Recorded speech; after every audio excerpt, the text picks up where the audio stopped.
साथियों, आज आउटसोर्स कर्मचारियों को लेकर 3 बेहद महत्वपूर्ण खबरें आई हुई हैं। आपको बता दें 15 अगस्त के दिन पूरे प्रदेश से आउटसोर्स प्रथा समाप्त करने, आउटसोर्स कर्मचारियों को सीधे विभाग से वेतन को देकर बहुत बड़ी खबर, बहुत बड़ी अपडेट एक सामने निकल कर आई है। वो पूरी अपडेट आपको बताएंगे। साथ ही आपको बता दें, एक जगह तो इतना आउटसोर्स कर्मचारियों का, अस्थायी कर्मचारियों का गुस्सा इतना बढ़ गया है कि वहां पर अस्थायी कर्मचारियों ने काम बंद कर दिया और सीधे नगर पालिका में ताला लगा दिया।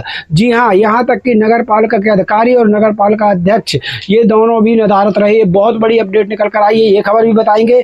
तीसरी सबसे अहम बड़ी खबर आपको बताएंगे कि आउटसोर्स कर्मचारियों को संविदा कर्मी बनाने के लिए विधानसभा में आज 10 अगस्त को बिल पेश हुआ है। जी हाँ, वो पूरा बिल हमारे पास आ चुका है। उस बिल में क्या कुछ लिखा है यहाँ पर एक बता दें कि बड़ा अध्यादेश भी पेश हुआ है जो कि राज्यपाल ऑफिस पहुंच चुका है। सिर्फ राज्यपाल के उसमें दस्तखत होना बाकी रह गए हैं। जैसे ही दस्तखत होंगे ये अध्यादेश जो है वो लागू हो जाएगा। ये तीनों बड़ी खबरें आपको बता दें पंजाब, मध्य प्रदेश और हिमाचल प्रदेश से आ रही हैं। तीनों खबरों को ध्यान से देखिएगा। चलिए सीधे चलते हैं खबरों की तरफ और आपको बताते हैं विस्तार से पूरी खबरें। तो चलिए साथियों, एक एक से हम आपको आउटसोर्स अस्थायी कर्मचारियों को लेकर तीनों बड़ी खबरें बताते हैं। तीनों खबरें बेहद महत्वपूर्ण है जो कि मध्य प्रदेश, हिमाचल प्रदेश और पंजाब से आई हुई हैं। साथियों, सबसे पहले अगर बात कर लें हम मध्य प्रदेश की, तो यहाँ से बहुत बड़ी खबर आ रही है जहाँ पर आर्थिक तंगी, यहाँ देख लीजिए, आर्थिक तंगी से परेशान नगर पंचायत कर्मचारियों को नहीं मिला 2 माह से वेतन। और इन्होंने देखिए क्या कर दिखाया। इन नगर पंचायत के अस्थायी कर्मचारियों ने सफाई बंद कर कर्मचारियों ने नगर पालिका में ही ताला लगा दिया। जी हाँ, यानी नगर पालिका के अधिकारी, नगर पालिका अध्यक्ष सब कोई बाहर हो गए और नगर पालिका में ताला लगा दिया इन अस्थायी सफाई कर्मचारियों ने, क्योंकि 2 माह से रेगुलर इनको वेतन नहीं मिल रहा था। तो कहीं ना कहीं अब अस्थायी कर्मचारी, चाहे आउटसोर्स हो, संविदा हो, दैनिक वेतनभोगी हो, इनका गुस्सा चरम पर पहुंच चुका है। ये मध्य प्रदेश के चंदेरी यानी अशोकनगर जिले के चंदेरी क्षेत्र से बड़ी खबर आ रही है। समय पर वेतन न मिलने से नाराज सफाई कर्मचारियों ने गुरुवार को नगर पंचायत की विभिन्न शाखाओं के कार्यालय में ताला लगा दिया और बाहर बैठ गए। इसके 2 दिन पहले ही सफाई कर्मचारियों ने विरोध स्वरूप काम बंद कर दिया था, जिसके कारण नगर में गंदगी ही गंदगी पसरी नजर आ रही थी। नगर पंचायत में ताला लगाने से यहां आने वाले नागरिकों को निराश होकर वापस लौटना पड़ा। यहाँ पर आपको बता दें, समय पर वेतन न मिलने के कारण सफाई कर्मियों ने सफाई का काम बंद कर दिया था। गुरुवार को नगर पालिका कार्यालय के, यहाँ पर देख लीजिए, नगर पालिका कार्यालय की विभिन्न शाखाओं में ताला डालकर सभी कर्मचारी कार्यालय के बाहर आकर खड़े हो गए। जिसकी जानकारी पुलिस प्रशासन को मिली तो पुलिस बल के साथ थाना प्रभारी मनीष जादव मौके पर पहुंचे और कर्मचारी को समझाइश दी। सफाई कर्मियों ने बताया कि पहले भी वेतन न मिलने के कारण उन्होंने काम बंद कर दिया था। अधिकारी और नगर पंचायत अध्यक्ष नदारत। कर्मचारियों द्वारा किए गए आंदोलन के दौरान नगर पालिका अध्यक्ष और मुख्य नगर पालिका अधिकारी मौके से नदारत हो गए, जिससे कर्मचारियों की समस्याओं को गंभीरता से न लेने पर अधिकारी और जनप्रतिनिधियों के खिलाफ उनका रोष और बढ़ गया। कर्मचारियों का यहाँ कहना था कि नगर पंचायत में की गई तालाबंदी की सूचना मिलने के बाद भी सीएमओ मौके से गायब हो गए। उनका कहना है कि यदि समय पर उनकी समस्या का निराकरण नहीं किया गया तो उन्हें मजबूरन आंदोलन का रास्ता अपनाना पड़ेगा। पहले भी ये कर्मचारी जो है हड़ताल कर चुके हैं। कांग्रेस ने भी जो है बाजार बंद करने की चेतावनी दी है, तो कांग्रेस ने कर्मचारियों की मांगों का समर्थन किया है और कांग्रेस के ब्लॉक अध्यक्ष विवेकांत भार्गव ने कर्मचारियों का समर्थन करते हुए कहा है कि यदि जल्दी ही समाधान नहीं निकला तो कांग्रेस बाजार बंद कराएगी और आंदोलन किया जाएगा। 2 माह हो चुके पर नहीं मिला है इन कर्मचारियों को वेतन। तो यहाँ पर ये बड़ी खबर है, सफाई न होने से लगे हैं कचरे के जगह जगह ढेर। साथियों, ये मध्य प्रदेश के चंदेरी क्षेत्र से बड़ी खबर जहाँ सामने निकल कर आ रही है, जहाँ तस्वीरों के माध्यम से आप देख पा रहे हैं कि नगर पालिका में सफाई कर्मचारियों के द्वारा ताला लगा दिया है और बाहर सभी कर्मचारी ताला लगाकर बैठ गए हैं। तो चलिए अब दूसरी बड़ी खबर की ओर रुख कर लेते हैं, जो कि हिमाचल प्रदेश से आ रही है।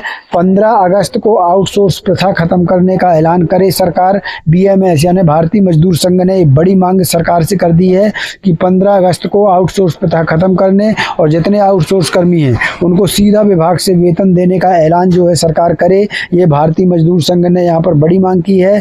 बोले हैं कि निजी कंपनियों के जरिए भर्ती से कर्मचारियों का हो रहा शोषण, सीधे सरकारी नियुक्ति की उठाई है यहाँ पर बड़ी मांग। यहाँ पर देखिए, प्रदेश में आउटसोर्स कर्मचारी की भर्ती को लेकर भारतीय मजदूर संघ ने सरकार के खिलाफ मोर्चा खोल दिया है। बीएमएस ने मांग उठाई है कि सरकार 15 अगस्त को प्रदेश को आउटसोर्स भर्ती कंपनियों से मुक्त कराने की घोषणा करे। संघ का कहना है कि निजी कंपनियों ठेकेदारों के माध्यम से कर्मचारियों की भर्ती की व्यवस्था समाप्त किए बिना उनका शोषण रोकना संभव नहीं है। तो इस प्रकार से यहाँ बीएमएस ने आरोप भी लगाया है कि अभी जो कर्मचारी है वो मात्र 8 से 9 हज़ार रुपये प्रति माह में ये काम कर रहे हैं। और यहाँ पर सरकार से स्पष्ट कहा है कि यहाँ पर सरकारी विभागों में सफाई कर्मचारी की बात कर लें, ड्राइवर क्लर्कों की बात कर लें, पैरामेडिकल स्टाफ की बात कर लें, इनके सहित विभिन्न श्रेणियों में आउटसोर्स के माध्यम से नियुक्तियां की जा रही हैं। और यहाँ पर भारतीय मजदूर संघ के द्वारा आरोप भी लगाया गया है कि कर्मचारियों को उनके काम के अनुरूप यानी काम के बराबर वेतन और जरूरी सामाजिक सुरक्षाएं सुविधाएं नहीं मिल रही हैं। अब देखना होगा 15 अगस्त को क्या हिमाचल सरकार आउटसोर्स कर्मचारियों को लेकर कोई बड़ा ऐलान करती है। साथियों, यहाँ तीसरी बहुत बड़ी खबर आपको बता दें, पंजाब से आ रही है, जहां पर आउटसोर्स कर्मियों को संविदा कर्मी बनाने का जो बिल होता है वो आज विधानसभा में पेश किया गया है, जिसकी पूरी कॉपी हमारे पास आ गई है। यहाँ पर आप इसे पंजाबी भाषा में देख पा रहे होंगे। हम आपके लिए इसको हिंदी में समझाएंगे और आप किसी भी राज्य के आउटसोर्स कर्मचारी हैं, पूरा ये खबर जरूर देखिएगा, क्योंकि पंजाब में बहुत बड़ी सौगात जो है पंजाब सरकार ने आउटसोर्स कर्मचारी और कच्चे कर्मचारियों को दी हुई है। तो ये पूरा बिल है साथियों, जो आज विधानसभा में 10 अगस्त को जो है पेश किया गया है। आपको बता दें, इसको अगर हिंदी में यहाँ पर ये पूरा आप पंजाबी में देख पा रहे हैं। चलिए आपको हिंदी बताते हैं इसका क्या कुछ आखिर इसमें कहा गया है। जो पूरी जानकारी आपको बता दें तो यहाँ देख लीजिए, यह पंजाब विधानसभा के 16वें सत्र की कार्यसूची का आदेश है। इसमें 10 अगस्त 2026 को विधानसभा में रखे जाने वाली विधायी काम और कई विधेयकों की जानकारी दी गई है। सरल भाषा में इसमें मुख्य बातें क्या है, तो सबसे महत्वपूर्ण आउटसोर्स अस्थायी कर्मचारियों से जुड़ा हुआ ये विधेयक है। सरल भाषा में इसका मतलब है कि सरकार आउटसोर्स अस्थायी व्यवस्था से कर्मचारियों को संविदात्मक व्यवस्था में लाने से संबंधित कानून व्यवस्था विधानसभा में ला रही है। इस विधेयक को विधानसभा में पेश करने, विचार करने और पारित करने की प्रक्रिया भी इसमें प्रस्तावित है। साथियों, यहाँ पर देखिए एजेंडे में क्या है, तो क्रमांक 1 से 6 और 8 में अलग अलग सरकारी विभागों से संबंधित विभिन्न विधेयक विधानसभा में लाने की बात है। इनमें विश्वविद्यालय से जुड़े विधेयक भी जो हैं शामिल हैं। यहाँ पर आपको बता दें तारीख और जगह जब ये विधानसभा में पेश किया गया आउटसोर्स को संविदात्मक यानी संविदा कर्मी बनाने का बिल, तो ये पंजाब विधानसभा में पेश किया गया है। 16वां पंजाब विधानसभा का सत्र चल रहा है। 10 अगस्त 2026 यानी आज ये बिल पेश किया गया है। बैठक का समय सुबह 11 बजे यानी सुबह 11 बजे आज विधानसभा की जब बैठक हुई है तब ये बिल जो है पेश किया गया है। सबसे बड़ी खबर क्या निकली है, तो अगर आप इसे आउटसोर्स संविदा कर्मचारियों के नज़रिए से देख रहे हैं तो क्रमांक 7 सबसे महत्वपूर्ण है। इसमें सरकार ने कर्मचारियों को संविदात्मक व्यवस्था में लाने से संबंधित विधेयक को विधानसभा की कार्रवाई में शामिल किया है। यानी आउटसोर्स कर्मचारियों को संविदा कर्मचारी बनाने की दिशा में सरकार ने इस विधेयक को विधानसभा में पेश किया हुआ है। तो यहाँ पर आपको बता दें इस आदेश में आउटसोर्स कर्मचारियों के लिए सबसे बड़ा संभावित फायदा क्या है कि सरकार आउटसोर्स व्यवस्था से संविदात्मक व्यवस्था में लाने से संबंधित विधेयक विधानसभा में ला रही है। साथियों, यहाँ पर आपको बता दें कि पंजाब सरकार ने एक अध्यादेश भी जो है राज्यपाल ऑफिस पहुँचा दिया है, जहाँ पर सिर्फ राज्यपाल के दस्तखत होना बाकी हैं और वहाँ पर आउटसोर्स कर्मचारी जो कि लगभग 28,000 आउटसोर्स कर्मचारियों को संविदा कर्मी के रूप में बना दिया जाएगा, जहाँ पर उनको बड़ी बड़ी सेवाएं मिलेंगी, सुरक्षा मिलेगी नौकरी की, साथ में वेतन वृद्धि भी हो जाएगी। यहाँ पर इस सामने आप देख पा रहे हैं, ये पूरा अध्यादेश इंग्लिश में है, ये पूरा अध्यादेश हमारे सामने आ गया है। पंजाब विधानसभा बिल नंबर भी दिया है, यहाँ देख सकते हैं PLA 2026 से स्पष्ट लिखा हुआ है। तो आपको इसको हिंदी में हम समझाते हैं क्योंकि ये पूरा अध्यादेश कई पेजों में है। यहाँ पर आप देख लीजिए कई पेजों में ये अध्यादेश है, तो हम आपको शॉर्ट में इसको हिंदी में समझाते हैं कि इस अध्यादेश में आखिर एक्चुअली में है क्या। चलिए आपको पूरा अध्यादेश हम शॉर्ट में इसको बताते हैं आपको। तो यहाँ पर आपको बता दें, अगर तो यहाँ पर देख लीजिए यह व्यवस्था आउटसोर्स कर्म, यहाँ पर क्या लिखा हुआ है सरल भाषा में अगर हम आपको इस बताएं तो आउटसोर्स संविदा की ओर जाने का रास्ता बन सकता है। कर्मचारियों को एजेंसी की बजाय सरकारी संविदात्मक व्यवस्था से जोड़ने का प्रावधान है। इससे नौकरी की स्थिरता और सेवा शर्तों में सुधार की संभावना दिखेगी। वेतन, सेवा अवधि, छुट्टी, सामाजिक सुरक्षा आदि के बारे में बेहतर प्रावधान हो सकते हैं, लेकिन इस कागज में इन लाभों की विस्तृत जानकारी नहीं दी गई है। अब आपको बता दें यहाँ पर आगे क्या कुछ दिया गया है, तो कितने साल की सेवा जरूरी है इसके लिए यहाँ देख लीजिए।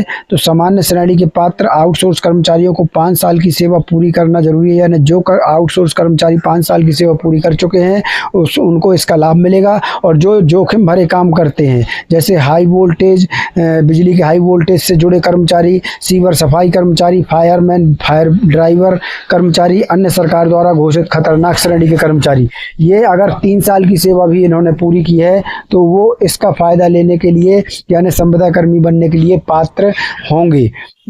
यहाँ पर आपको बता दें, यहाँ पर देख सकते हैं एजेंसी खत्म होने का क्या फ़ायदा होगा, क्योंकि ये सीधे डायरेक्ट एजेंसी खत्म हो जाएगी और डायरेक्ट ये आउटसोर्स कर्मचारियों का जो अनुबंध होगा वो सरकार से होगा और विभाग से होगा, किसी एजेंसी से नहीं होगा। यह एक महत्वपूर्ण प्रावधान है। पात्र कर्मचारी के डायरेक्ट कॉन्ट्रेक्चुअल एंगेजमेंट में आने के बाद विभाग या संस्था खुद डायरेक्ट एम्प्लॉयर बनेगा। ये बहुत बड़ी बात है। उस कर्मचारी के संबंध में आउटसोर्स एजेंसी को मिलने वाली एजेंसी कमीशन, यानी जो आउटसोर्स एजेंसी को फायदा मिलता था, एजेंसी को कमीशन मिलता था, सर्विस चार्ज मिलता था, अन्य थर्ड पार्टी भुगतान होता था, ये सब बंद हो जाएगा और इनसे जो पैसा बचेगा वो सीधे यहाँ पर आउटसोर्स या संविदा कर्मी जो हो जाएंगे, आउटसोर्स कर्मचारी बाद में उनको वेतन में इसका फायदा मिल सकता है। अर्थात कर्मचारी और विभाग के बीच सीधे संविदात्मक संबंध होंगे, मतलब एजेंसी का रोल खत्म हो जाएगा। यहाँ पर संविदा में आने के बाद वेतन सरकार का वित्त विभाग तय करेगा, लेकिन 2 बड़ी सुरक्षा यहाँ पर दे दी गई है। पहली सुरक्षा है नया भुगतान कर्मचारी को आउटसोर्स व्यवस्था में मिलने वाले नेट टेक होम से कम नहीं होगा, और दूसरी सुरक्षा है साथियों वेतन संबंधित श्रेणी के लागू मिनिमम वेज से कम नहीं होगा। यहाँ पर साथियों PF, ESI, ग्रेजुटी सभी कुछ का बड़ा फायदा जो है कर्मचारियों को यहाँ पर मिलने लगेगा। ये बात बहुत से कर्मचारी शायद भूल में रहते हैं, ये डायरेक्ट नियमितीकरण नहीं होगा क्योंकि ये आउटसोर्स कर्मचारियों को संविदा बनाया जा रहा है, उसमें डायरेक्ट नियमितीकरण नहीं, लेकिन संविदा कर्मी जरूर ये कर्मचारी बन सकेंगे। यहाँ पर आपको बता दें साथियों, जैसा कि मैंने बताया है कौन कौन से कर्मचारी पात्र होंगे, तो ग्रुप C या ग्रुप D के कर्मचारी, सरकारी विभाग, सरकारी संस्था में आउटसोर्स के माध्यम से कार्यरत कर्मचारी। यहाँ पर इस प्रकार से ज़्यादातर कर्मचारी इसके लिए जो है वो पात्र होंगे। जी हाँ दोस्तों, आपको बता दें पंजाब, यहाँ देख लीजिए पंजाब सरकार के विभिन्न विभागों में लगभग 26,000 से 28,000 आउटसोर्स कर्मचारी लंबे समय से बिना किसी पक्के कानूनी ढांचे के काम कर रहे हैं। यहाँ पर आउटसोर्स एजेंसियों द्वारा समय पर वेतन न देना, भविष्य निधि, PF का पैसा जमा न करना और सेवाओं की निश्चितता जैसी समस्याएं कर्मचारियों को झेलनी पड़ती हैं। नया कानून इन सभी समस्याओं से निजात पाने, यहाँ पर देख लीजिए नया कानून इन सभी समस्याओं से निजात पाने, सार्वजनिक सेवाओं को सुरक्षित रखने के लिए सरकार आउटसोर्स कर्मचारी को सीधे अनुबंध यानी डायरेक्ट कॉन्ट्रेक्चुअल एंगेजमेंट पर लाने जा रही है। सीधे सरकार से इसका अनुबंध होगा। जी हाँ दोस्तों, तो ये बहुत बड़ी खबर है। यहाँ देख लीजिए, सेवा शर्तें और नियम। अनुबंध की अवधि, यह अनुबंध हर साल होगा जो कर्मचारी के संतोषजनक प्रदर्शन के आधार पर नवीनीकृत किया जाएगा। आयु सीमा, किसी कर्मचारी का अनुबंध 58 वर्ष की आयु पूरी होने के बाद आगे नहीं बढ़ाया जाएगा। प्रदर्शन का मूल्यांकन, अनुबंध का नवीनीकरण हर महीने के आधार पर किए जाने वाले प्रदर्शन मूल्यांकन पर होगा। छुट्टियां, लागू श्रम कानून के अनुसार मातृत्व लाभ मिलेगा। हर कैलेंडर वर्ष में 10 दिन का आकस्मिक अवकाश भी इन कर्मचारियों को मिलने जा रहा है। नौकरी समाप्त होने के कारण, कर्मचारियों की नौकरी समाप्त की जा सकती है लेकिन उसके कारण होने चाहिए। नियमानुसार साबित हुआ दुराचरण, अगर कर्मचारी दुराचरण कर रहा है तो समाप्त हो सकती है। बायोमेट्रिक अटेंडेंस या अन्य कानूनी दायित्वों का पालन न करना, बिना संतोषजनक कारण के अनुपस्थित रहना, तो ये सामान्य सी बात है। अगर कर्मचारी काम नहीं करेगा तो उसे अलग ही किया जाएगा। तो साथियों, ये बहुत बड़ी खबर आ रही थी जो मैंने आपको बताई है। अगर वीडियो पसंद आए तो वीडियो को लाइक और ज़्यादा से ज़्यादा शेयर जरूर कर दीजिएगा। मिलते हैं नई वीडियो के साथ, तब तक के लिए धन्यवाद। जय भारत, जय हिंद।